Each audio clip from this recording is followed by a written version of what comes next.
அஸ்ஸலாமு அலைக்கும் வரஹ்மத்துல்லாஹி வபரகாத்துஹு. பிஸ்மில்லா அல்ஹம்துலில்லா.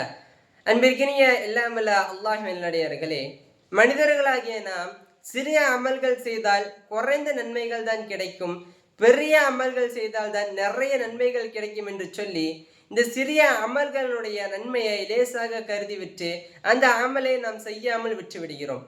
இதை பற்றி நபி ஸல்லல்லாஹு அலைஹி வஸல்லம் அவர்கள் கூறினார்கள், லா தஹ்கிரன்ன மினல் மஅரூஃபி ஷைஆ, நன்மையில் எதையும் லேசாக கருதிவிட வேண்டாம் என்று கூறினார்கள். எனவே அன்பானவர்களே, நாம் செய்யக்கூடிய எந்த ஒரு அமலாக இருந்தாலும் அதனுடைய நன்மைகளை லேசாக கருதாமல் அந்த அமலை செய்யும் பொழுது எமக்கு அதிகமான நன்மைகள் கிடைக்கும் என்றே செய்ய வேண்டும். ஏனென்று சொன்னால் எந்த நன்மையின் மூலமாக நாம் சொர்க்கம் செல்வோம் என்றும் கூட எமக்கு தெரியாது. அல்லாஹ் ரப்பல் ஆலமீன் தன்னுடைய திருமறையிலே கூறுகிறான், ஃபமன் யஅமல் மிஸ்கால தர்ரத்தின் கைரன் யரஹ், எவரொருவர் அணு அளவு நன்மைகள் செய்தாலும் அதற்குரிய பலனை அவர் கண்டு கொள்வார் என்று அல்லாஹ் கூறுகிறான்.